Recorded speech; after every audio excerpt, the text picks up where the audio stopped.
खमागणी दोस्तों, इस वीडियो में अपने बात करेंगे एसएसजीडी 2026 की भर्ती के बारे में। कितने पद है, क्या सिलेक्शन प्रोसेस है, कंप्लीट जानकारी के बारे में बात करेंगे। फॉर्म भरने के लिए कौन कौन से डॉक्यूमेंट चाहिएंगे, पोस्ट प्रेफरेंस, हर एक चीज के बारे में बात करेंगे। ठीक है, चलो स्टार्ट करते हैं। तो सबसे पहले नोटिस के बारे में बात कर लेते हैं। इसका ऑफिशियल नोटिफिकेशन अपने को देखने को मिला था 1 दिसंबर को, जो कि एसएससी की ऑफिशियल वेबसाइट से ये नोटिस उठाया गया है। ठीक है, लास्ट डेट है आपकी 31 दिसंबर तक, 11 बजे तक इसकी लास्ट डेट है। तब तक फॉर्म फिल कर सकते हो और पेमेंट करने की डेट आपके एक दिन के बाद की होती है। 1 जनवरी तक आप इसकी पेमेंट कर सकते हो। ठीक है, फॉर्म आपका 31 दिसंबर तक भरा जाएगा। उसके बाद फॉर्म नहीं भरा जाएगा। और विंडो करेक्शन के लिए आप अगर कोई नाम कोई गलत हो जाता है, कोई चीज गलत डल जाती है या फिर, तो उसके लिए आप करेक्शन कर सकते हो 8 जनवरी से लेके 10 जनवरी तक, वही 11 बजे तक। ठीक है, एग्जाम की संभावना है फरवरी और अप्रैल के अंदर। ठीक है, अब बात करते हैं इसकी एप्लीकेशन फ़ी के बारे में। तो ओबीसी, जनरल, ईडब्ल्यूएस, इन 3 कैटेगरी की फ़ीस है ₹100। बाकी जो बच के एससी, एसटी और बाकी जितने भी कास्ट बच के, उन सभी की ₹0 फ़ीस है। कोई फ़ीस नहीं, और महिलाओं की भी ₹0 फ़ीस है। ठीक है, तो ये सिर्फ मेल कैंडिडेट की लगेगी, ओबीसी, जनरल, ईडब्ल्यूएस के लिए। और इसमें आगे चलते हैं तो ऑफिशियल नोटिफिकेशन में कहा गया है 13 रीजनल लैंग्वेज में आपका एग्जाम करवाया जाएगा, जो कि यहाँ पे सारी मैंने हाईलाइट कर रखी है। ओके, तो आप जब एग्जाम देते हो, आप अगर हिंदी सिलेक्ट करते हो, तब भी आपके पास एक साइड में, जब वो कंप्यूटर में स्क्रीन चलती है, तो यहाँ पे एक ऑप्शन नीचे नीचे दिया होता है। जब मॉक टेस्ट लगाते हो या जब वो आप कंप्यूटर सेंटर, जब एग्जाम सेंटर में एग्जाम देते हो, तब आपके पास 2 ऑप्शन होता है। अगर आपने हिंदी लैंग्वेज के अंदर आपके क्वेश्चन आ रहे हैं, तो यहाँ पे क्लिक करके आप उसको इंग्लिश में चेंज कर सकते हो। अगर आपने इंग्लिश सेलेक्ट किया, आपके सारे क्वेश्चन इंग्लिश में आ रहे हैं, आपका मीडियम इंग्लिश है, तो आप यहाँ पे क्लिक करके उसे हिंदी में भी क्लिक कर सकते हो। ठीक है, ये जानकारी काफी जनों कमेंट थे, तो ये बता दिया। ठीक है, तो अगर जैसे कि मेरा हिंदी मीडियम है, तो मैं हिंदी हिंदी चुनूंगा, तो फिर मैं इसे इंग्लिश में देख सकता हूँ। अगर आपका इंग्लिश चुनते हो, तो वहाँ पे आप हिंदी, दोनों लैंग्वेज में आप अपने पर्सन को देख सकते हो। ठीक है, क्वेश्चन को। इसका सिलेक्शन प्रोसेस होता है, मैं यहाँ पे मोटा मोटा बता देता हूँ, फिर आगे अपने डिटेल में बात करेंगे इसकी। देखो, कंप्यूटर बेस्ड एग्जामिनेशन होता है। ठीक है, उसके बाद में आपका पीटी पीएचटी होगा, फिर डॉक्यूमेंट वेरिफिकेशन होगा, फिर रीमेडिकल और आपका मेडिकल वगैरह होंगे, और उसके बाद में आपको ज्वाइनिंग मिल जाती है। ठीक है, और पे स्केल की बात की जाए, तो आपकी यहाँ से 21,700 से लेके आपका बेसिक पे आई है। इसके अंदर होम अलाउंस से बाकी बहुत सारे भत्ते वगैरह मिलते हैं। तो उन सबको मिला के लगभग लगभग आपके 45 प्लस 45 के प्लस सैलरी बनती है। 45,000 से ज़्यादा की आपकी सैलरी इसके अंदर आपके इन हैंड में आती है। कुछ भत्ते वगैरह दिए जाते हैं और कुछ चार्जेस होते हैं, थोड़े बहुत होते हैं, ज़्यादा तो नहीं कटते। पर ये कोई 500 से लेके 1000 के बीच में इसका चार्जेस वगैरह कट के 45,000 से ज़्यादा ये आपके हाथ में आती है। ठीक है, ये आपके जस्ट 2-3 महीने के बाद की सैलरी है। ओके, अब वैकेंसी के लिए बात कर लेते हैं। तो ये देखो, यहाँ पे BSF, CISF, CRPF, SSB, ITBP, Assam rifle, SSF, total इनकी वैकेंसी यहाँ पे दे रखी है। ठीक है, ये ओबीसी की है। ठीक है, ओबीसी के अंदर ये वैकेंसी है, आप ये सारी चेकआउट कर सकते हो। टोटल वैकेंसी की बात की जाए, तो 25,487 वैकेंसी है, जिसके अंदर इन्होंने एसएसएफ की यहाँ पे थोड़ी सी अलग से हाईलाइट कर रखी है। वो सेम ही है, ये चीज कोई अलग नहीं है, तो आप इसको चेकआउट कर सकते हो। ठीक है, तो ये पूरा इसका ऑफिशियल नोटिफिकेशन है। और ये मेल कैंडिडेट की वैकेंसीज है, और ये फीमेल कैंडिडेट की वैकेंसी है। इसके अंदर फीमेल के अंदर, एसएसएफ के अंदर कोई पोस्ट नहीं है। ठीक है, और ना ही एसएसबी के अंदर फीमेल के अंदर कोई पोस्ट है। ठीक है, तो ये वैकेंसी अभी और बढ़ेगी, ये तो अभी आई है। और जब आपका एग्जाम वगैरह होगा, तो उस टाइम, या फिर जब आपका एग्जाम होने के बाद पीएचडी का नोटिफिकेशन आएगा, उससे पहले पहले एक नोटिफिकेशन और आ जाएगा। ये लगभग अभी अनुमान लगाया जा रहा है कि आपकी ये वैकेंसी 50,000 के आसपास निकल के आएगी। 50,000 से ज्यादा ही वैकेंसी आपकी होगी जब आपको फाइनल रिजल्ट आ जाएगा, उससे पहले पहले। ठीक है, तो अभी इतनी से कम देख के घबराना नहीं है, फॉर्म सभी को फिल करना है। तो अब अपने आगे चलते हैं। आगे क्या है, आगे आपको एज लिमिट के अंदर छूट मिलती है। ठीक है, अब एज लिमिट देखो, इसकी एज लिमिट बता दूं, 18 से लेकर 23 साल तक ये जनरल के लिए है। और ओबीसी को देखो 3 साल की छूट मिलती है, और एससी एसटी को 5 साल की छूट मिलती है। बाकी जो चिल्ड्रन, जो डिपेंडेंट्स थे, जो 1984 के अंदर जो जो ये गुजरात के अंदर हुआ था, तो उसके थ्रू आपको 5 साल की और छूट मिल जाती है। बाकी आप और देख सकते हो, ओबीसी के अंदर आते हो तो 8 साल की और छूट मिल जाती है। इस तरीके से अलग-अलग है। गुजरात के अंदर जो दंगे वगैरह हुए थे 2002 के अंदर, उसके जो अ, उसके अंदर जो भी आते हैं, तो उनको ये छूट मिल जाती है, आपको इतना पता है। ठीक है, और इसकी डेट गिनी जाएगी कब तक भैया आपके डॉक्यूमेंट वगैरह बने होने चाहिए कब तक की, तो वो डेट होगी 1/1/2026 से 1 जनवरी 2026 से इसकी डेट गिनी जाएगी, ठीक है? और नॉट बिफोर 2003 मतलब लेटर बाद में। इससे पहले की डेट नहीं होनी चाहिए और इसके बाद की डेट नहीं होनी चाहिए, ठीक है? इसके बीच में दोबारा से देख लो, इसके बीच में आपकी डेट है तो आप इस फॉर्म को फिल कर सकते हो और बाकी आप एज में छूट वगैरह लेके जिस कैटेगरी से आते हो भर सकते हो। अब आपको मैं एक इम्पोर्टेंट जानकारी दे दूँ, अगर फॉर्म फिल कर रहे हो, ठीक है? फॉर्म फिल करने के लिए आपके पास सिर्फ आपके ओटीआर पहले किया हुआ है तो सिर्फ आपको एसएससी की आईडी चाहिए और पासवर्ड चाहिए और 10th की मार्कशीट चाहिए और सिग्नेचर चाहिए। सिग्नेचर कैसे आपको रीसाइज़ वगैरह कर सकते हो उसका मैंने वीडियो बना दिया, उसका लिंक डिस्क्रिप्शन में दे दिया है। तो वहाँ से आप ईज़िली रीसाइज़ करके अपने मोबाइल से फॉर्म भर सकते हो। मोबाइल से फॉर्म भरने के लिए सिर्फ आपको 3 डॉक्यूमेंट चाहिए, ओके? और कास्ट सर्टिफ़िकेट भी एक अभी तो नहीं चाहिएगा, बस बस आपको इन्फॉर्मेशन के लिए आपके पास होना चाहिए और उसको मार्च के बाद में आप मार्च से पहले अभी बनवा लेना अगर बनता है तो। बाकी ओटीआर इसे बोलते हैं वन टाइम रजिस्ट्रेशन। इसके लिए आपको 4 डॉक्यूमेंट चाहिए, आधार कार्ड होना चाहिए, 10th की मार्कशीट होनी चाहिए आपके पास में, फॉर्म फिल अपने मोबाइल से कर रहे होते हो, ठीक है? और ईमेल आईडी और मोबाइल नंबर होना चाहिए। लड़कियां मेरी बहनें विशेष ध्यान दें, ईमेल आईडी अपनी मम्मी-पापा की किसी की भी दो ना, एक ईमेल आईडी रखो जो आप सिर्फ फॉर्म फिल करने में यूज़ करो और एक ही मोबाइल नंबर रखो ताकि आपको ज़्यादा परेशानी ना हो। और जो भी आपने फॉर्म फिल किया है उसकी एक कॉपी लगा लो या फिर कोई नोटबुक या कोई डायरी में, उसके रजिस्ट्रेशन नंबर और पासवर्ड अलग लिख के रखो भई एसएससी के ये है, रेलवे के भरे हो तो आरआरबी के ये हैं, तो वो एक अलग जगह रखो ताकि आपको ज़्यादा परेशानी ना हो, ठीक है? और कास्ट सर्टिफ़िकेट है तो लगेगा, जनरल का नहीं है, जनरल का नहीं लगता, बाकी सभी के जो कास्ट सर्टिफ़िकेट है तो वो अपने पास रखो, ये 4 डॉक्यूमेंट चाहिए ओटीआर फिल करने के लिए। अब अपने आगे चलते हैं तो आगे देखने को मिलता है, अगर आपके पास एनसीसी सर्टिफ़िकेट है, ये देखो मैंने नोट भी कर रखा है, एनसीसी का सी सर्टिफ़िकेट है तो आपको 8 नंबर मिलेंगे, ठीक है? तो आपके जैसे कि मान लो 150 नंबर आए हैं नॉर्मलाइज़ेशन के बाद में, तो इसके अंदर 8 नंबर और जुड़ जाएँगे, 158 नंबर हो जाएँगे आपके, ठीक है? तो बी सर्टिफ़िकेट है, 4.8 नंबर आपको मिलेंगे, सी सर्टिफ़िकेट है सॉरी ए सर्टिफ़िकेट है तो 3.2 नंबर मिलेंगे, मतलब 2%, 3%, 5% इस प्रकार से एनसीसी के जो सर्टिफ़िकेट होता है, उसके नंबर इसके अंदर जुड़ते हैं, वो नॉर्मलाइज़ेशन के बाद में जुड़ते हैं, ठीक है? तो ये हो गया और इसके बाद में अब अपने आगे चलते हैं तो सबसे बड़ी बात है सिलेक्शन प्रोसेस। इसका सिलेक्शन प्रोसेस देखते हैं।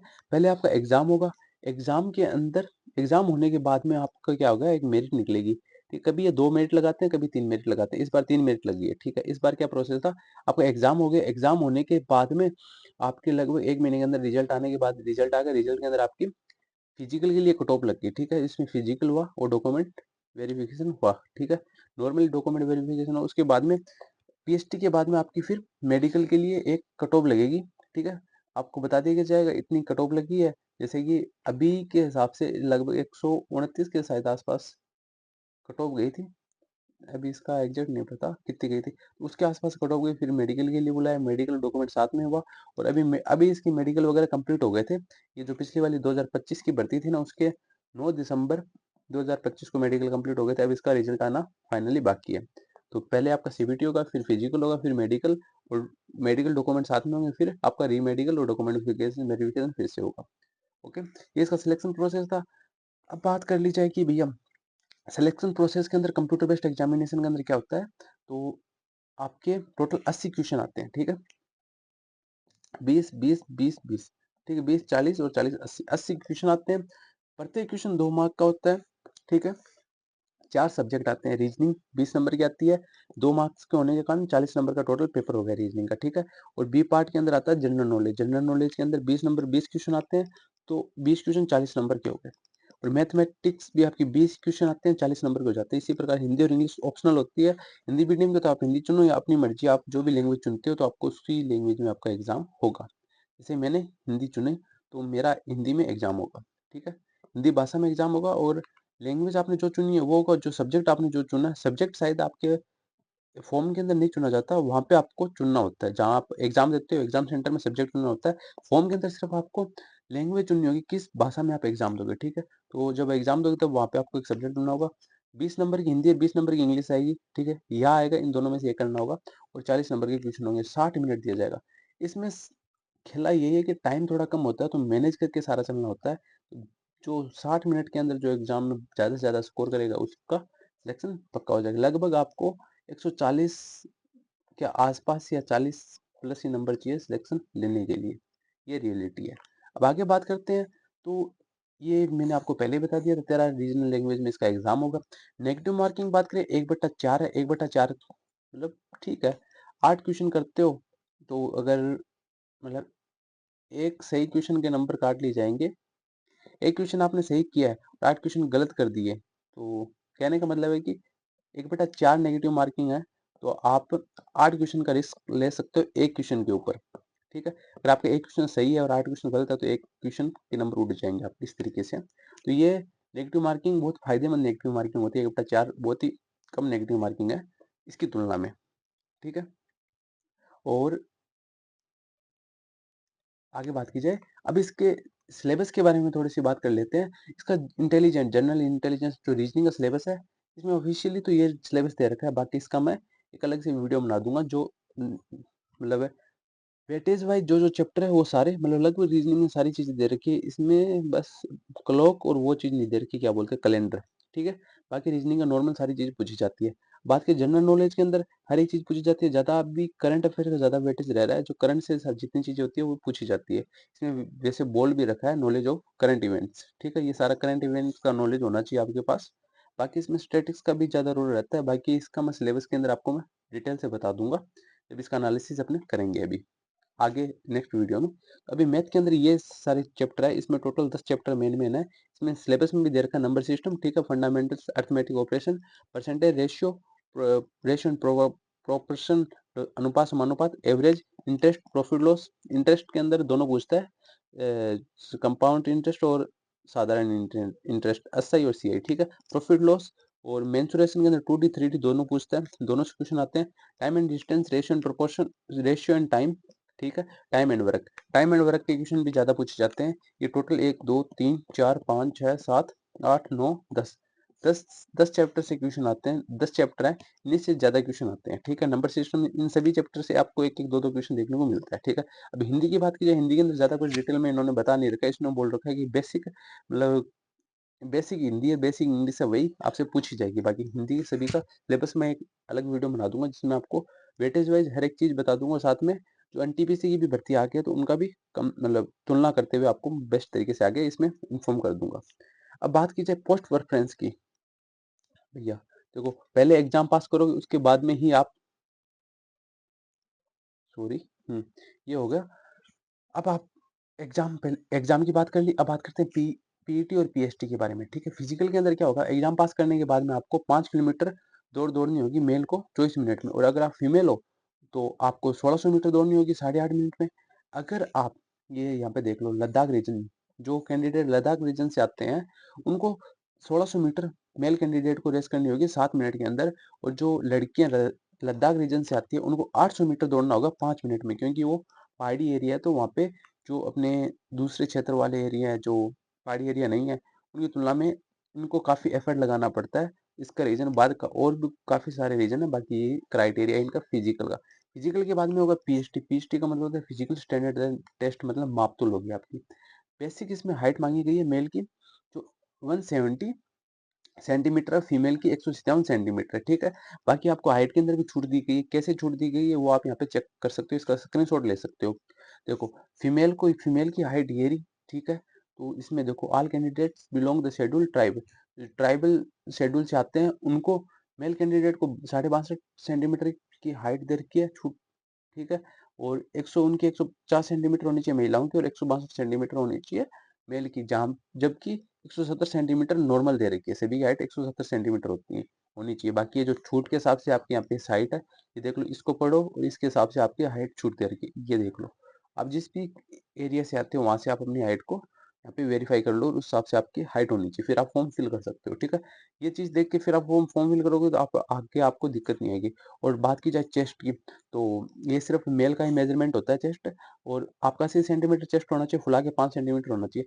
हर एक मेल का चेस्ट इतना ओबियसली होता ही है, 5 सेंटीमीटर तो फुला सकता है। ठीक है, इसमें कोई दिक्कत वाली बात नहीं। फिर भी कई कई हमारे मेल कैंडिडेट को दिक्कत होती है, तो वो जैसे कि उसके हिसाब से ट्राइबल शेड्यूल वगैरह इनमें में चेस्ट में भी छूट दे रखी है, तो वो आप यहाँ पे देख सकते हो। ठीक है, कम से कम 5 सेंटीमीटर तो सभी में फुलाना होगा, बाकी आप देख सकते हो इस प्रकार से छूट दे रखी है, आप इसको चेकआउट कर लो। ठीक है, वेट की बात की जाए, वेट आपका होता है एज के प्रमोट मतलब एज के समानुपात में होता है, आपकी एज के हिसाब से वेट होगा, उसमें कोई दिक्कत नहीं, वो भी हो हो जाएगा। वेट का आपको अभी दिक्कत नहीं देगा, मेडिकल के अंदर आपको आउट करेंगे, उससे फिजिकल के अंदर वेट का मेजरमेंट करते समय आपको आउट नहीं करेंगे। अगर आपका अंडरवेट या ओवरवेट भी होंगे तो मेडिकल के अंदर आपको ये आउट कर देंगे, फिर से वेट चेक होता है मेडिकल के अंदर। अब बात की जाए सबसे ज़्यादा पोस्ट प्रेफ़रेंस क्या देनी है, देखो, पोस्ट प्रेफ़रेंस आप यहाँ पे चेकआउट कर सकते हो, ठीक है? पहले 8 प्रकार की पोस्ट प्रेफ़रेंस थी, अभी आज से लगभग 2022 की भर्ती तक थी, अब तो नहीं है, अब तो आपके पास सिर्फ़ और सिर्फ़ 7 तरह की पोस्ट प्रेफ़रेंस है, ठीक है? ये तो मैंने पहले का लिख रखा था, तो ये देख लो। और अलग-अलग आपकी अलग-अलग पसंद होती है, देखो कोई बीएसएफ को फर्स्ट प्रेफ़रेंस तो कोई नहीं देता, बाकी सभी की फर्स्ट प्रेफ़रेंस होती है एसएसएफ, ठीक है? तो उसके बाद में सीएसएफ होती है, एसएसबी होती है, आर सीआरपीएफ होती है, आईटीबीपी होती है, असम राइफ़ल बीएसएफ होती है, ठीक है? और जो राजस्थान एरिया है, हरियाणा एरिया है, वो असम राइफ़ल को सबसे लास्ट में प्रेफ़रेंस रखते हैं, क्योंकि ये काफ़ी दूर असम वाले एरिया में आईटीबीपी, ये आप अपने हिसाब से देख लेना पोस्ट प्रेफ़रेंस, इस पे काफ़ी वीडियो यूट्यूब पे डले हुए हैं, सर्च करके आप देख सकते हो, ठीक है? मेरी तो ये पोस्ट प्रेफ़रेंस है, आप अपनी देख लेना, ठीक है? अब इसमें सिग्नेचर वगैरह की बस ये सारी बात थी, ठीक है? और जानकारी अच्छी लगी है, चैनल को सब्सक्राइब कर लेना, और ऐसी मैं आपको जानकारी और प्रोवाइड करवाता रहूँगा। इसके अंदर मैंने एसएसजीडी 2026 की कंप्लीट पदों के बारे में जानकारी दी है, सैलरी वगैरह सिलेक्शन प्रोसेस कंप्लीट बताया है, और कंप्लीट जानकारी मैंने आपको इसके अंदर दे दी है, ठीक है? वीडियो पसंद आए तो चैनल को सब्सक्राइब कर लेना, और ऐसे वीडियो आपको आगे मिलते रहेंगे। खमा गणी, जय हिंद।